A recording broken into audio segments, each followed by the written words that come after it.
विश्यते तत्र सामतं कृप्तस्य नान्यत्र स्यादति क्वचित् निम्नगानं यथा गङ्गादेवानामच्युतो यथा वैष्णवानां यथा शम्भु पुराणानां तथा क्षत्राणां चैव सर्वेषां यथा काशी हनुत्तमा तथा पुराणव्रतानां श्रीमद्भागवतं द्विज श्रीमद्भागवतं पुराणमलं यद्वैष्णवानां प्रियं यस्मिन् परमहंसमख्यमलं ज्ञानं परं गीयते तत्र ज्ञानविरागभक्तिसहितं निष्कर्ममाविष्कृतं तद्भगवान् पठन् विचारणं भक्त्या विमुच्येन तस्मै येन विभाषितो यमतुल्यज्ञानप्रदीपः पुरा तद्रूपेण च नारदाय मुनये कृष्णाय तद्रूपिणे योगीन्द्राय तदात्मनाथ भगवद्दाताय करुणायता तत्शुद्ध विमलं विशोकं मृतं सत्यं परं धीमहि नमस्तस्मै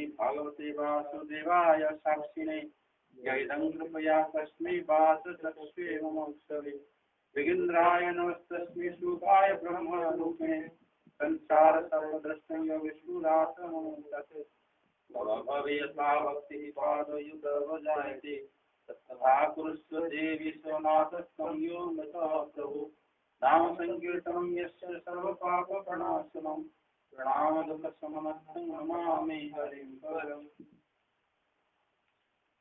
श्रीमद्भागवतम्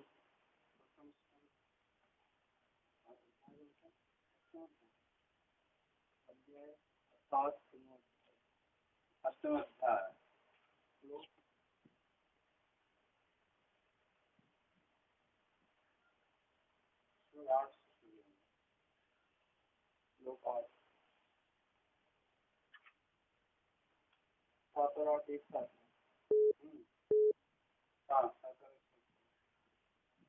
इसके बाद भगवान श्री कृष्ण ने वहां से जाने का विचार किया। उन्होंने इसके लिए पांडवों से विदा ली और व्यास आदि ब्राह्मणों का सत्कार किया। उन लोगों ने भी भगवान का बड़ा ही सम्मान किया। तदंतर सात्विकी और उद्धव के साथ द्वारका जाने के लिए वे रथ पर सवार हुए। उसी समय उन्होंने देखा कि उत्तरा भय से विवल होकर सामने से दौड़ी चली आ रही है। तो पहला श्लोक में जो है द्वैपायन व्यास जो है उसी से मतलब श्लोक की महत्व है जो कि मतलब वेद व्यास स्वयं ग्रंथकर्ता होकर भी वहाँ उपस्थित रहते हैं।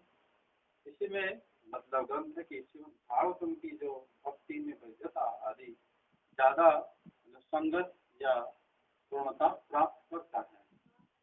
दूसरे श्लोक में बताया गया है कि उत्तरा बड़े भय से उनकी तरफ दौड़ती हुई आई।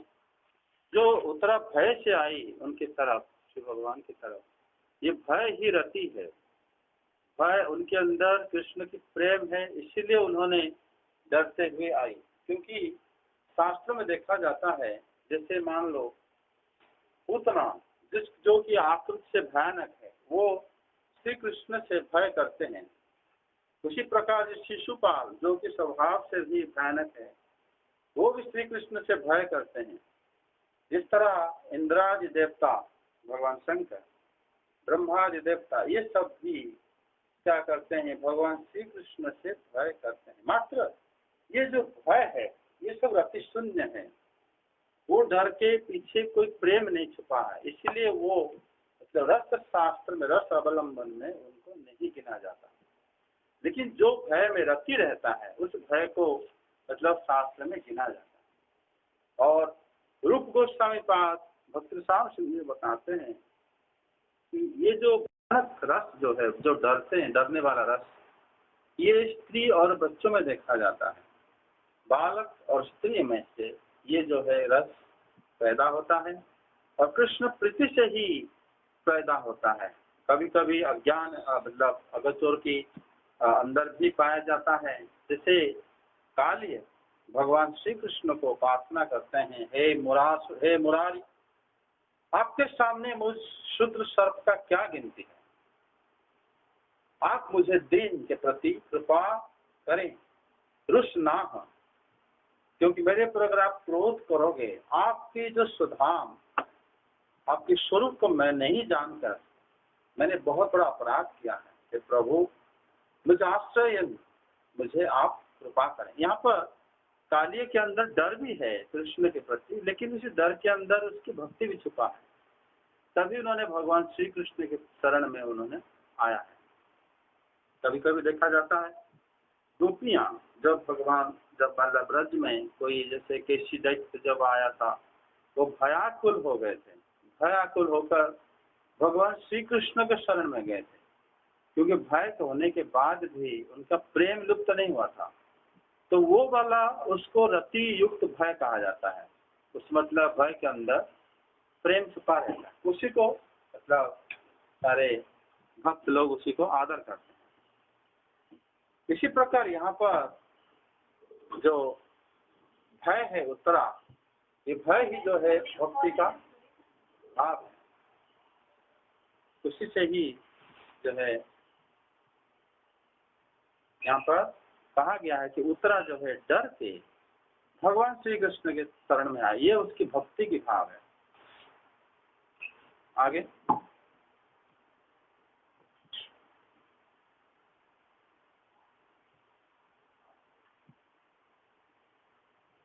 उत्तरा ने कहा, देवादिदेव जगदीश्वर, आप महायोगी हैं, आप मेरी रक्षा कीजिए।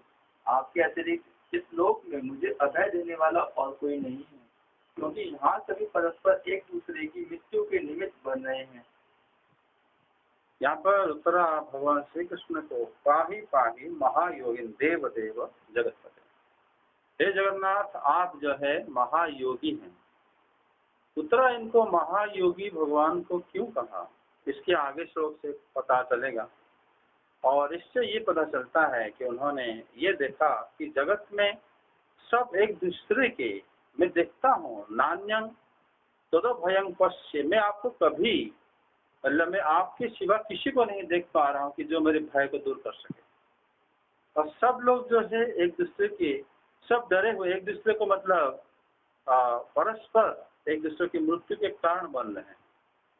इसलिए हे प्रभु, हे योगेश्वर, आप मुझे रक्षा कीजिए। उत्तरा जो है भगवान, सोचो भगवान की जो भांजा है अभिमन्यु, उनकी पत्नी है। मतलब वो कभी भी भगवान से सीधा बात भी नहीं करती होगी, क्योंकि रिश्ते में तो भगवान क्या हो गए ना, उनके जो उनके पति के मामा जी हैं, वो मतलब उनकी सास और सुभद्रा उनके भाई हैं भगवान। तो उनसे इसी तरह जो मतलब भांजे की पुत्र वधु, उनकी बहू, भगवान इस तरह उनसे बात भी नहीं करते होंगे ज्यादा, लेकिन ये भगवान के भक्त हैं। इसीलिए जब ये कह रहे कि हे महायोगी, आपके अलावा किसी को मैं नहीं देख रहा हूँ कि जो मुझे रक्षा कर सके। आगे यहाँ पर उत्तरा अगर अपनी रक्षा के लिए ज्यादा चिंतित नहीं थी, वो जगत कल्याण के लिए वो अपनी गर्भ की रक्षा चाहती थी, जिसके लिए भगवान श्री कृष्ण की शरण में गए। क्योंकि भक्त लोग कभी भी अपने स्वार्थ के लिए भगवान को कभी भी वो मतलब बोलते भी नहीं है, वो भक्त नहीं होते। निस्वार्थ होता ही भक्त होता है, सबके कल्याण जो चाहता है वही भक्त होता है। आगे प्रभु आप सर्वशक्तिमान हैं, यह झटकते हुए लोहे का बाण मेरी ओर दौड़ा आ रहा है। स्वामी, यह मुझे भले ही जला डाले, परंतु मेरे गर्भ को नष्ट ना करे, ऐसी कृपा कीजिए। हाँ, उन्होंने भगवान से कृपा भिक्षा करी कि जो ये लोहे के जला हुआ लोहा मेरे पास आ रहा है, जबकि वो आया नहीं था। और ये बात उत्तरा को कैसे पता चल गया कि वो आ रहा है, वो भी लोहे का, वो भी जला हुआ? क्योंकि उन्होंने इसीलिए भगवान के ऊपर महायोगिन जो है पाही पाही महायोगी, मतलब वो जानते थे कि भगवान जो महायोगी है। उत्तरा स्वयं भी एक योगी थी, नहीं तो उसको पता कैसे चला कि एक लोहे का बाण उसके सामने आ रही है। जो भक्त भगवान को जिस प्रकार स्तुति करते हैं, वो भक्त की गुण इसी प्रकार ही होता है। और उत्तरा ये भी प्रार्थना करा है भगवान को, वो मेरे गर्भ को ना गिरा, क्योंकि उसका शरण आने का यही कारण था, वो अपने लिए नहीं आई थी। तो भगवान को यह अवगत कराए कि मैं मतलब जगत के कल्याण के लिए, क्योंकि पांडवंश में और कोई है ही भी नहीं, और अगर वो रहता नहीं है तो दुनिया में बड़ा अत्याचार हो जाएगा। तभी उन्होंने भगवान की शरण में आए थे।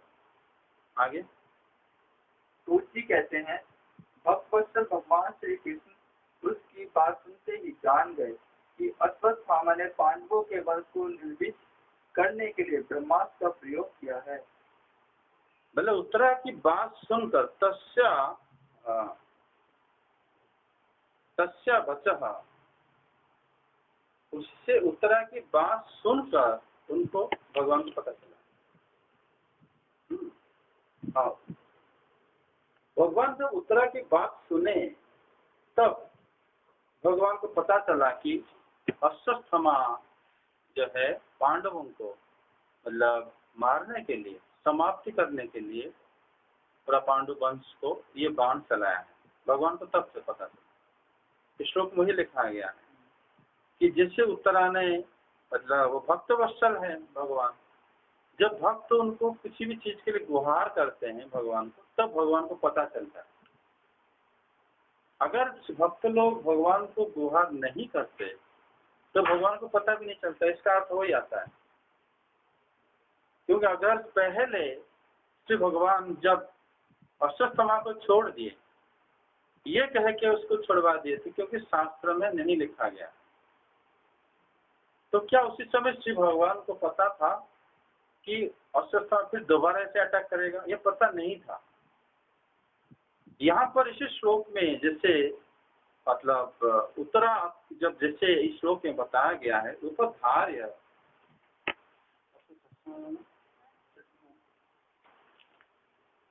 वचस्तथा भगवान भक्त वत्सल, मतलब तस्या वचः उपधार्य भक्त वत्सल भगवान।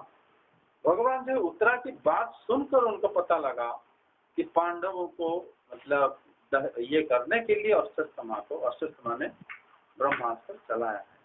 पांडवों को नहीं पांडव करने के लिए निष्पांडव, मतलब इससे ये पता चल गया कि सिर्फ उत्तरा को नहीं, अन्यथा सारे 5 पांडवों को भी मारने के लिए उन्होंने छोड़ा है एक साथ मतलब सबको मारने के लिए छोड़ा है। कौन? अश्वत्थामा ने।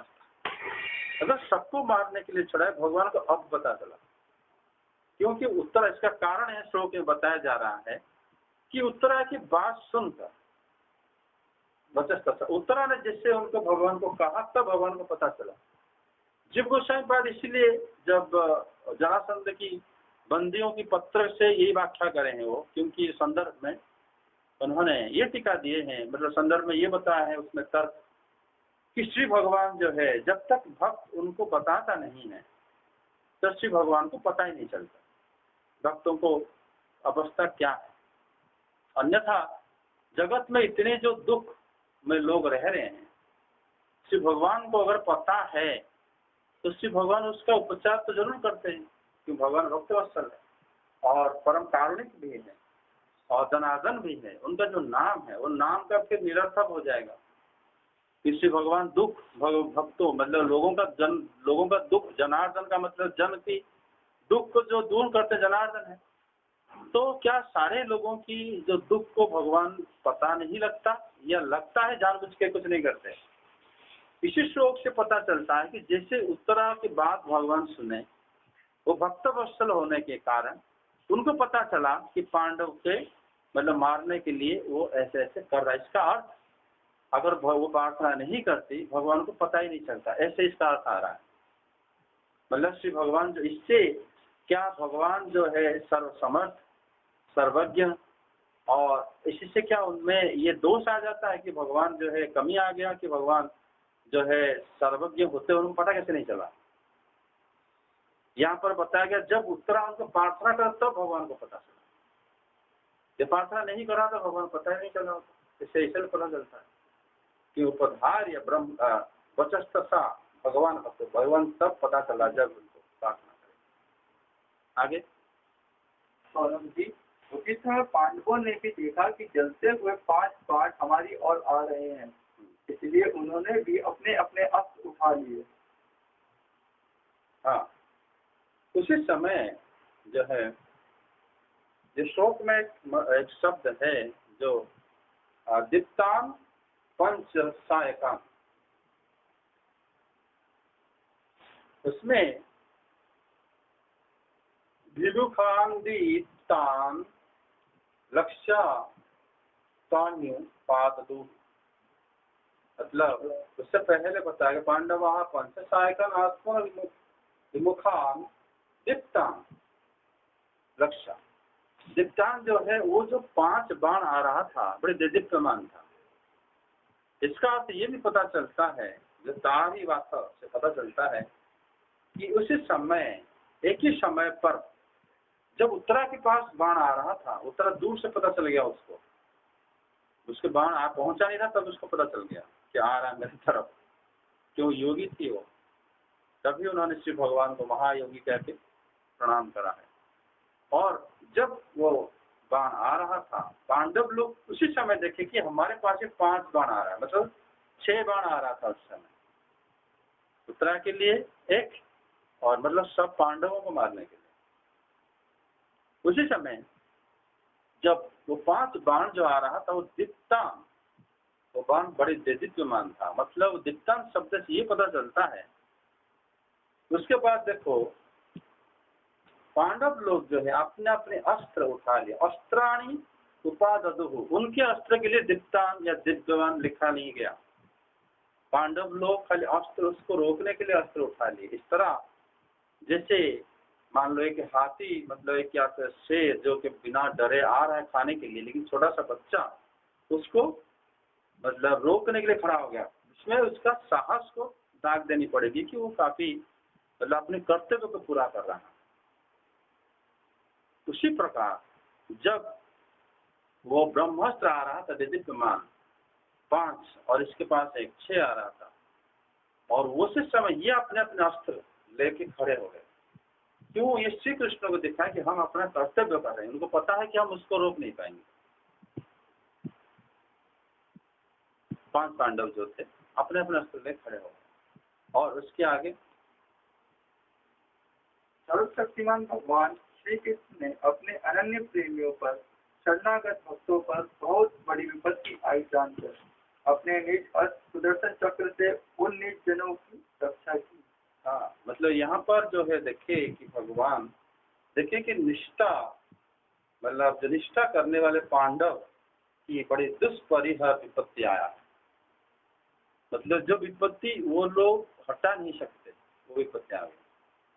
क्योंकि उसी पिछले श्लोक से पता चल गया था कि वो जो अस्त्र था तो पांडव लोग उसको हटा नहीं सकते थे। तो अश्वत्थामा जो है वो जानता था कि अर्जुन वगैरह के पास क्या क्या अस्त्र है। पहले तो उन्होंने ऐसे ही अपने प्राण संकट के लिए आचमन करके छोड़ दिया था। उसके बाद उसको ब्रह्म मतलब बंधु का कहकर कि उसको जो ब्राह्मण है तो सर मुड़वा के छोड़ दिए भगवान, क्योंकि शास्त्र को भगवान मानते हैं।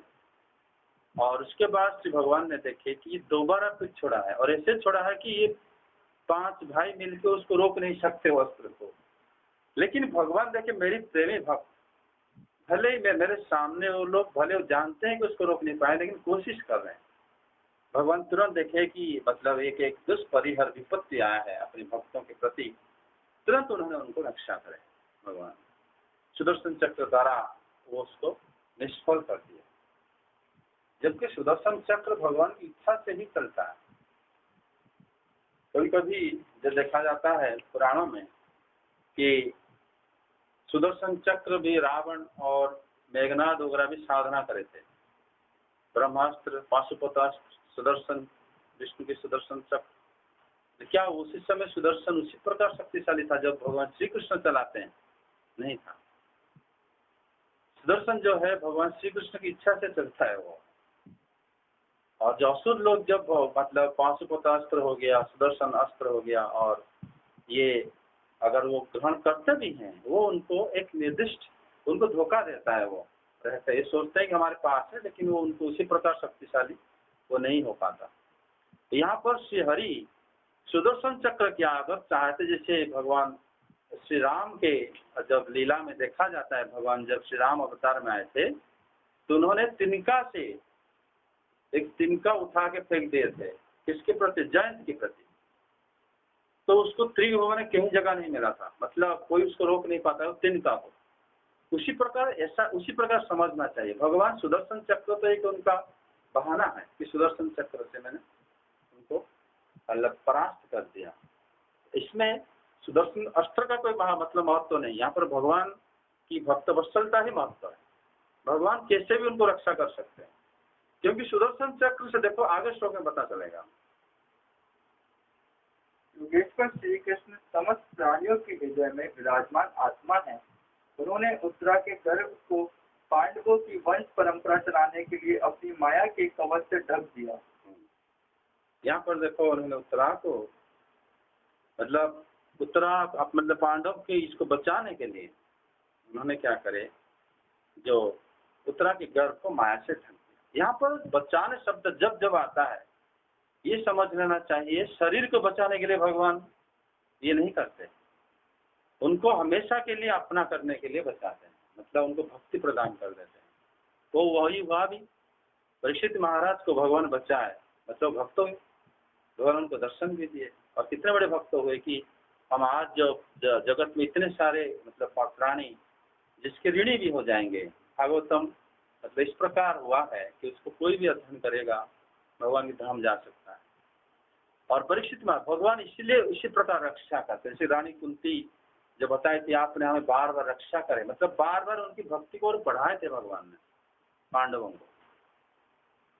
भगवान रक्षा का मतलब है नहीं कि तुम्हें कोई अनिष्ट नहीं, तुम जाओ रहो खा पी के अपने इंद्रिय तृप्ति करो, ऐसे लिए भगवान रक्षा नहीं करते। भगवान रक्षा करने का मतलब होता है तुम उनकी भक्ति में और बढ़ते जाओ, उसी प्रकार रक्षा करते। आगे औनक जी, यद्यपि ब्रह्मास्त्र अमोघ है और उसके निवारण का कोई उपाय भी नहीं है, फिर भी भगवान श्री कृष्ण के तेज के सामने आकर वह शांत हो गया। हाँ, यहीं पर उस श्लोक का अर्थ बताया कि ब्रह्मास्त्र सुदर्शन चक्र की वजह से रुका नहीं था, भगवान की इच्छा से वो रुक गया था।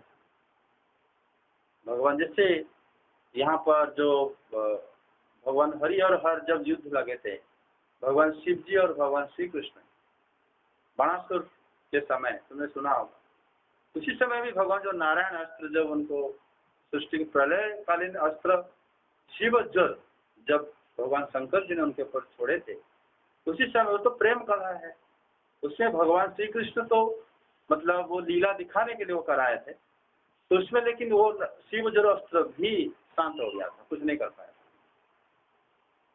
जैसे यहाँ पर भी अस्त्र जो है ब्रह्मास्त्र कुछ नहीं, क्योंकि सृष्टि के अंदर कोई अस्त्र को रोक नहीं सकता। वैकुंठ में तो अस्त्र जा नहीं पाएगा, लेकिन सृष्टि के अंदर कोई आके इसको रोके ऐसा हो ही नहीं सकता, लेकिन भगवान ने रोक,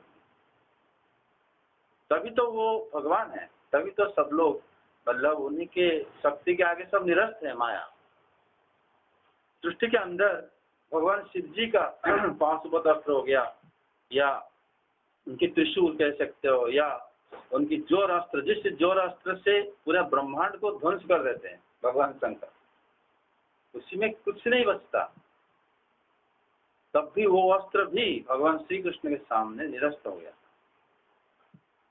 तभी जो है भगवान के सामने सदा निरस्त, माया हमेशा निरस्त रहता है, उनके पास कभी बढ़ तो नहीं जा सकता। और भक्त वत्सल है हरि, इसलिए उन्होंने हमको जैसे बताया कि भगवान जो वो अस्त्र को वास्तव में कोई प्रतिकार नहीं था, अमोघ था, फिर भी वो शांत हो गया।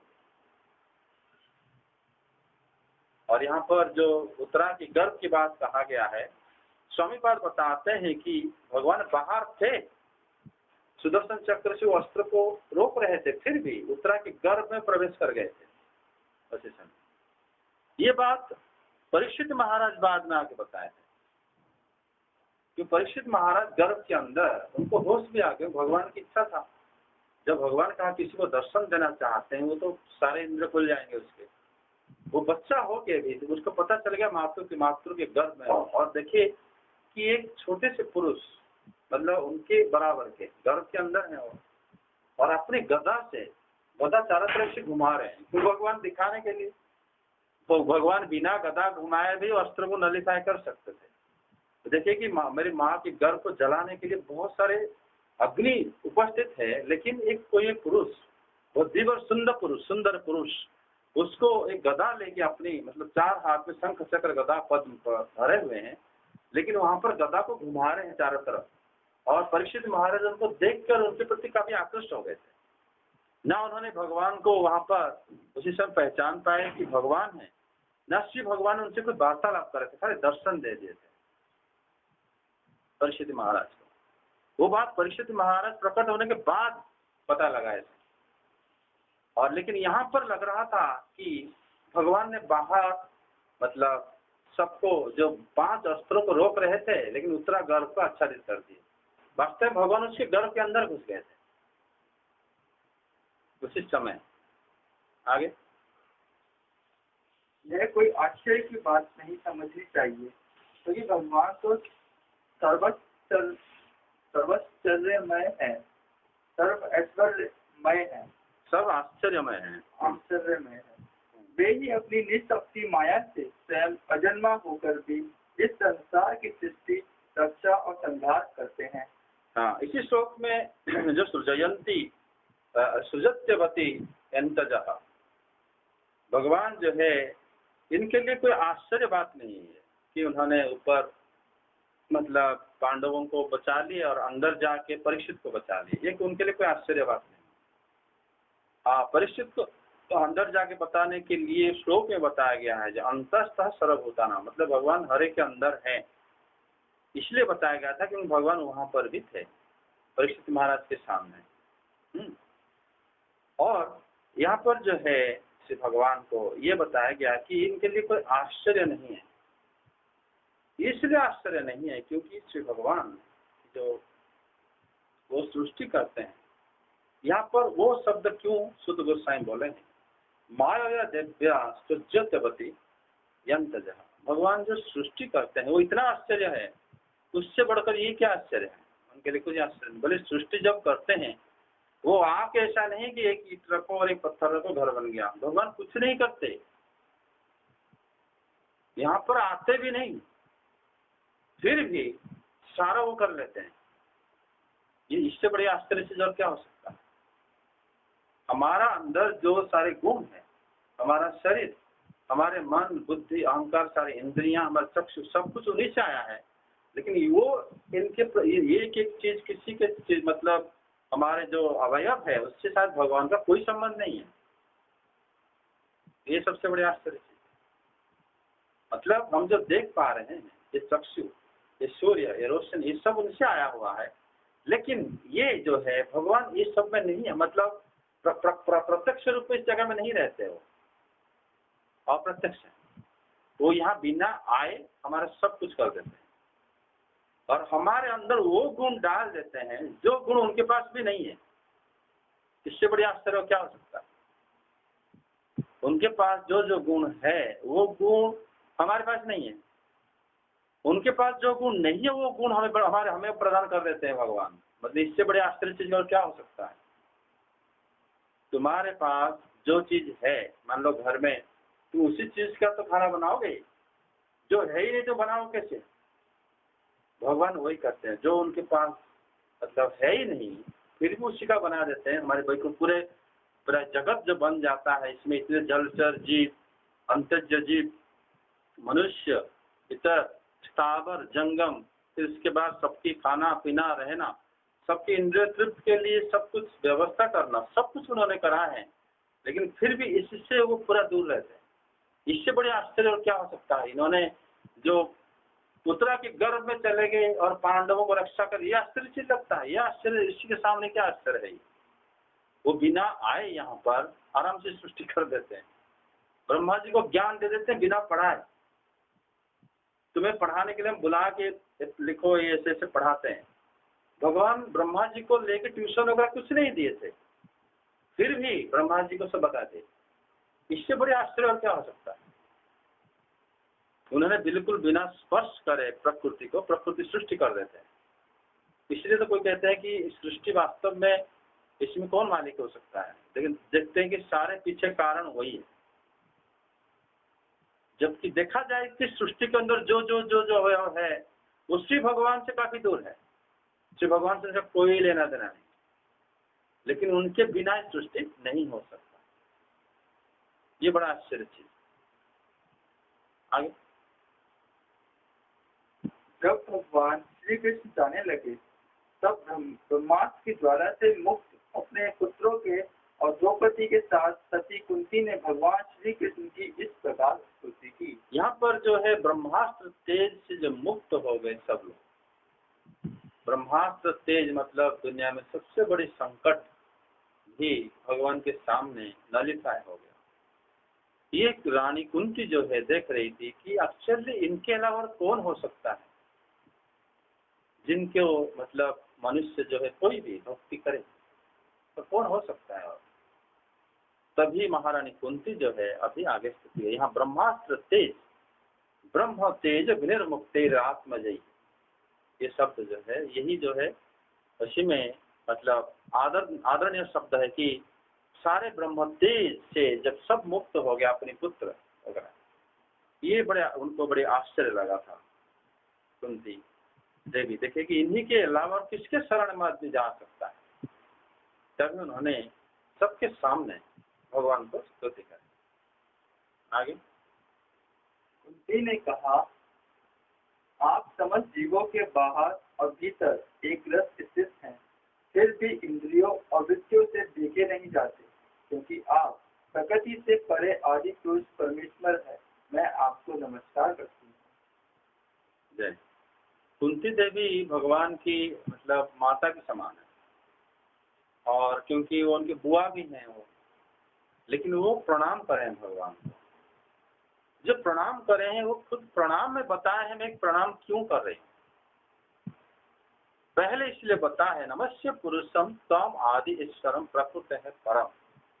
मतलब अगर कोई कहेगा कि वो भगवान उससे छोटे हैं कुंती रानी से, कुंती देवी कह रहे हैं आप छोटे कैसे हो सकते हो, आप तो आदि ईश्वर हो, आपसे शुरू हुआ है सब कुछ, तो आपका सबसे बड़े आप हुए ना, इसीलिए मैं आपको प्रणाम करता हूँ। नमामि नमस्य पुरुषम त्वम आदिश्वरम प्रकृत है परम, आप प्रकृति से पर पुरुष हो।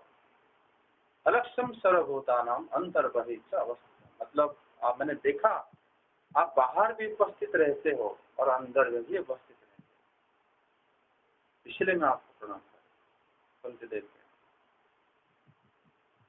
आगे, इंद्रियों से जो कुछ जाना जाता है उसकी तह में आप विद्यमान रहते हैं और अपनी ही माया के पर्दे से अपने को ढके रहते हैं। मैं अबोध नारी आप अविनाशी पुरुषोत्तम को भला कैसे जान सकती हूँ। मतलब वो बता रहे हैं कि आप अपनी माया रूपी जवनिका से ढके रहते हैं। दिव्य माया, माया जवनिका अच्छन्न मज्ञा अधोक्षजम भय, आप जो है अपनी दिव्य माया से हमेशा ढके रहते हैं। तो भगवान को कोई जान नहीं सकता, कोई मतलब जो अभक्त है उनको भगवान उसको बता भी नहीं पाएंगे वो क्या कर रहा है, क्योंकि उनकी माया उनके तरफ जो है ढाक के उनको रखता है। ये जो अगर उत्तरा भगवान को प्रार्थना नहीं करी होती, शरण में नहीं आई होती, तो भगवान के चारों तरफ जो दिव्य माया है उनके, कौन सी जो योग माया, माया जबने का छन्न, माया रूप पदों से जो है आप छुपाए रहते हैं भगवान अपने आप को। तो वही माया जो है श्री भगवान को अगर कोई भक्त आता है तो वो बता देते हैं भगवान को, प्रभु ये एक इसलिए आया। तो जब भक्त नहीं आएगा या तो जो भक्त भगवान को याद नहीं करेगा, तो फिर इसलिए भगवान बार बार कहते हैं कि मन मना भव मद भक्त मज्जाजी माम नमस्कुर, मेरे चिंतन करो, मुझे भक्ति करो। क्यों बार बार कहते हैं भगवान? क्यों? वो करने से ही तुम सारे दुख से निवृत्त हो जाओगे। भगवान एक दुनिया बनाए है, उनको पता है कि दुनिया में क्या क्या हो रहा है, क्या क्या होने वाला है। मतलब उनको इस तरह पता है कि दुनिया में क्या हो सकता है, दुनिया की लिमिटेशन क्या उनको मालूम है भगवान को। वो जानते हैं कि अगर मेरा कोई चिंतन करता है बार बार, उनको भौतिक जगत में कोई भी शक्ति उनको कुछ नहीं कर सकता, क्योंकि ये माया जगत है। अगर कोई मेरा चिंतन नहीं करता वो माया में फंस जाएगा, उसको पता भी नहीं चलेगा। इसलिए श्री भगवान बोलते हैं जो माया की भगवान के सामने निरस्त रहता है। भगवान को माया के अंदर ज्यादा घुसने क्या जरूरत है। इसलिए जीव गोस्वामी पाद बताते हैं ना कि जैसे सूर्य जो है अंधकार को नहीं देख पाता, इसमें सूर्य की कमी नहीं होता हो। सूर्य जहाँ है वहाँ अंधेरा रहता नहीं है, समझे कि नहीं? जहाँ पर सूर्य है वहाँ पर अंधकार नहीं रहता। सूर्य आते हैं अंधकार नहीं रहता। जहाँ पर भगवान रहते हैं वहाँ पर माया रह ही नहीं सकता। लेकिन हम लोग वही रहते हैं जहाँ माया है, जो माया की शून्य है, जीरो, उसी जगह में रहते हैं। इसीलिए श्री भगवान हमें नहीं जान पाते। हम लोग क्या करते हैं, जब हम उनको हमेशा चिंता करेंगे, उनके बारे में श्रवण करेंगे, तो फिर हमारा हर दुख निवारण कर देते हैं। हर दुख, उनको आने की जरूरत नहीं हमारे सामने, वो हर जगह मौजूद।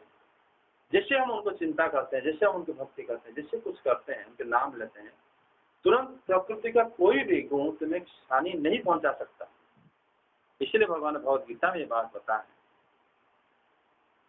यहाँ पर रानी कुंती भी वही बता रही कि आप माया से मतलब हमेशा आप जो ढके रहने के कारण, अक्षम रहने के कारण आपको कौन जान सकता है। हाँ, आप सर्वज्ञ पर सभी अवस्था निर्विकार रहते हैं। अज्ञानी जीव जरा इसी तरह से नहीं जाने वाले हैं आप। जैसे नाटक, जिसे मतलब कहते हैं नृत्य धरो यथा, जैसे कोई नाटक करता है, वो अक्सर रंगमंच के पीछे उसका क्या आशा, वो कौन था हम पहचान नहीं पाते। उसी प्रकार आपको सब अज्ञानी जीव नहीं जान पाते। इसी श्लोक से वो पता चलता है कि भगवान सबको क्यों नहीं जान पाते, या वो अज्ञानी जीव भगवान को क्यों नहीं जान पाते। क्योंकि भगवान अपनी योग माया में ढके रहते हैं। जो भी भक्त उनके पास आएगा तुरंत भगवान उनको सब व्यवस्था कर देते हैं। उनको पता है कि मेरे नाम लेते हैं, क्योंकि दुनिया मेरा है, कोई कुछ नहीं कर सकता उनका, चाहे देवलोक में हो चाहे नरक लोक में हो। जैसे मेरे स्मृति आ जाएगा तो सारा माया उनसे हट जाएगा तुरंत। इसीलिए मेरा स्मृति हमेशा अंदर रखो। भगवान ये बात बोलने के लिए आते हैं, और वो इतने सारे लीला करते हैं, और हर जगह हम देखें कि माया किस प्रकार निरस्त हो जाता है उनके सामने। ब्रह्मास्त्र जैसे माया भी उनके सामने निरस्त हो गया। आगे, जैसे मूढ़ लोग दूसरा वेश धारण किए हुए नट को प्रत्यक्ष देखकर भी नहीं पहचान सकते, वैसे ही आप दिखते हुए भी नहीं दिखते। मुझे लगा था आप शुद्ध हृदय वाले विचारशील जीवन मुक्त परम हंसों के हृदय में अपनी प्रेममय भक्ति का सृजन करने के लिए अप्रेम हुए हैं। फिर हम अल्पबुद्धि स्त्रियां आपको कैसे पहचान सकती हैं? मतलब कह रहे हैं कि हे प्रभु, तथा परमहंसानां मुनिनाम मलात्मनाम, क्योंकि आपको परमहंस मुनि वो लोग मतलब आपको सब जानने के लिए बहुत प्रयत्न करते हैं। और भक्ति योग विधानार्थ कथम पश्चिम ही, और लेकिन मैं किस प्रकार एक स्त्री होके एक भक्ति योग करने के लिए हम स्त्री आपको कैसे जान सकते हैं। यहाँ पर मतलब जो स्वामी बताते हैं कि वास्तव में भक्ति योग से ही भगवान को जाना जा सकता है, चाहे स्त्री को ना। जो स्त्री है वो ज्यादा परमहंस की तरह योग तपस्या तो नहीं करी होगी, लेकिन वो श्री कृष्ण को जानती है। कुंती माता जो प्रार्थना करी है, भगवान श्री कृष्ण की पूर्ण प्रार्थना माना जाता है इसको, पूरा पूर्ण संपूर्ण प्रार्थना है। मतलब भगवान श्री कृष्ण के जन्म रहस्य क्या है, भगवान श्री कृष्ण क्या करते हैं, भगवान श्री कृष्ण कैसे अंतर्धान होते हैं, सब कुछ वो बता दी है। कुंती महारानी की प्रार्थना जो है पूरा मतलब पूर्ण प्रार्थना माना जाता है भगवान की। कुंती महारानी यहाँ पर बता रही है कि मैं स्त्री कथम पश्चिम ही स्त्री, मैं स्त्री हो के आपको कैसे जान सकती, जिसको जानने के लिए इतने बड़े बड़े परमहंस मुनि भी प्रयत्न करके जान नहीं पाते आपको। ये बात सत्य है। जैसे भगवान शिव भी पंचम स्कंद में बोले हैं कि भगवान को संपूर्ण रूप से नहीं जाना जा सकता। श्रुति वाक्य है, भगवान ने बोल दिया शंकर जी, मतलब वही सत्य है कि भगवान को कोई जान नहीं सकता पूर्ण रूप से। ये बात सत्य है। लेकिन महारानी कुंती यहाँ पर कह रही है, जिनको परमहंस लोग इतने प्रयत्न करके जानने की कोशिश करते हैं, मैं एक स्त्री हो कैसे जान सकता। वास्तव में उसका अर्थ उल्टा होता है, एक स्त्री हो भी जान सकता है, परमहंस हो भी नहीं जान सकता। ये समझना चाहिए कि ये जो है श्री भगवान की महिमा ऐसा ही है। उनको मतलब देखो अलग अलग जो अवतार में भगवान ऐसे दिखाए हैं, उनको बहुत अज्ञानी लोग भी उनको जान लेते हैं, लेकिन कई कई जगह में देखा गया बहुत सारे बड़े बड़े विद्वान लोग भी उनको चकरा जाते हैं। ऐसा होता है। इसीलिए श्री भगवान का ये प्रार्थना जो कुंती रानी का उपयुक्त है। आगे इसमें मुख्य बात तो ये कही गई है कि आप सब हृदय वाले विचार से जीवन मुक्त परम हंसों के हृदय में अपनी प्रेममय भक्ति का सृजन करने के लिए प्रेरित होते हैं। तो जो रहस्य बता रहे हैं आप अवतीर्ण किस लिए हुए? हाँ, अवतीर्ण होने के लिए आगे अब दोबारा भी श्लोक में आएगा कि जो आत्मा अनात्म ज्ञान में संपन्न है, सदा तत्वों को मानने वाले हैं, राग द्वेष आदि दोषों से रहित होने के कारण निर्मल अंतःकरण वाले परमहंस के लिए भी आप उसी तरह लक्ष्य हैं। ये श्लोक का अर्थ है। ये वाला जो भगवान जो अवतीर्ण क्यों ले रहे हैं ये आएगा आगे ना। तुम जो 20 श्लोक पढ़ रहे हो ना, हाँ, इसी के अर्थ में इसमें लिखा। हाँ, वो अर्थ जो लिखा, यथा परमहंसानां मुनीनां मलात्मनां भक्ति योग विधानार्थ कथम पश्चिम स्त्रिय, मतलब तथा परमहंसानां जो आत्मानां जो परमहंस लोग होते हैं, सदा मनन करने वाले हैं, राग द्वेष से रहित होते हैं, निर्मल अंतःकरण वाले होते हैं, ऐसे परमहंस आपकी और परमहंस के लिए भी आप अलक्ष्य हैं, वो भी आपको नहीं जान पाते। क्योंकि हाँ, उन्होंने जो भक्ति योग विधानार्थ बोले हैं वो अपने लिए बोले हैं। स्त्री ही प्रथम पश्चिम है, जो भक्ति लोग करते हैं, भक्ति योग करते हैं, वही लोग ही आपको जान सकते हैं, समझे? नहीं तो जो लोग इतने परमहंस लोग के लिए भी आप अलक्ष्य हो जाते हैं, वो भी आपको नहीं जान पाते।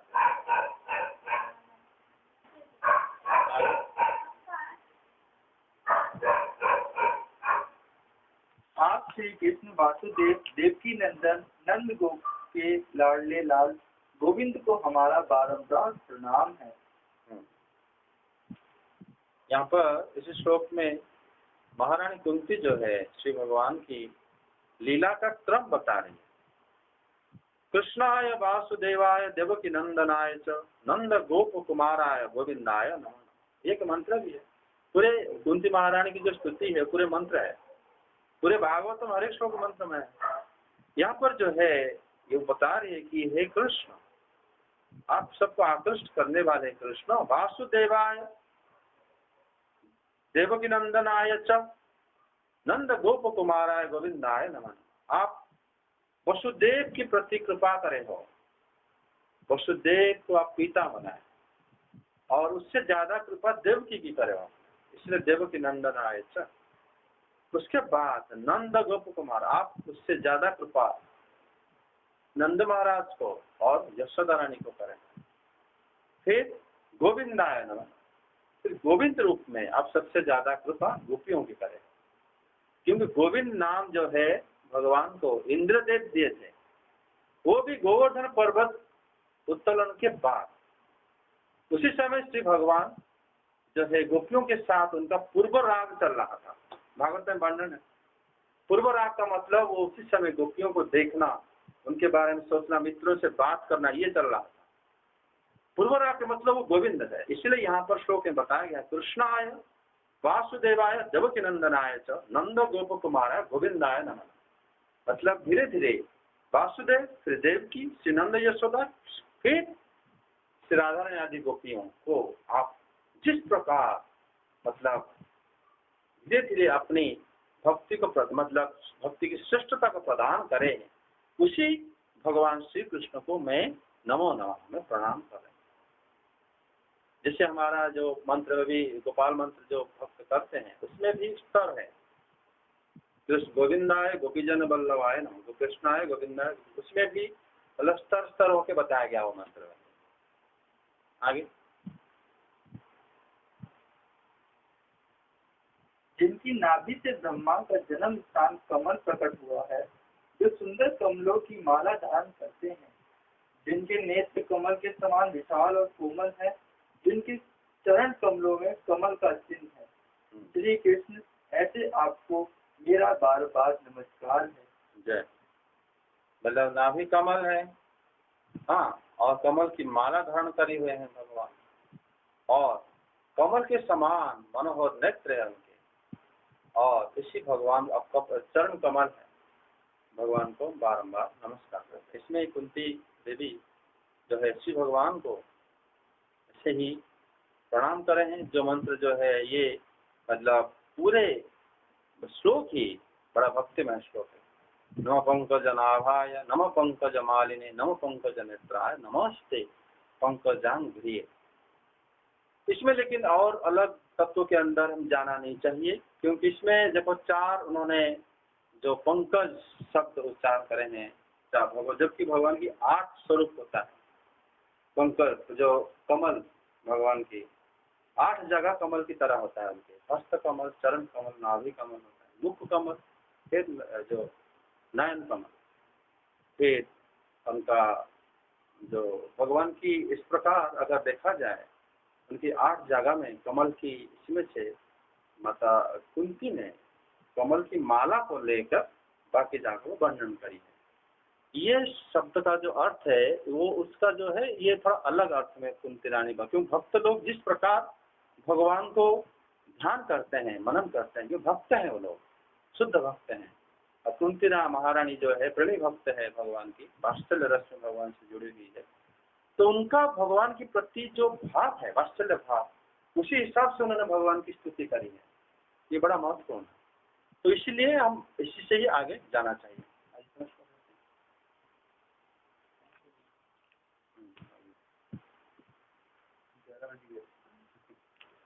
हरे कृष्ण। श्री कृष्ण गोविंद हरे मुरारी, हे नाथ नारायण वासुदेव, कृष्ण गोविंद हरे मुरारी, हे नाथ नारायण वासुदेव, हरे मुरारी भगते गवारी, गोविंद गोपाल मुकुंद गोरी, ये गीत नारायण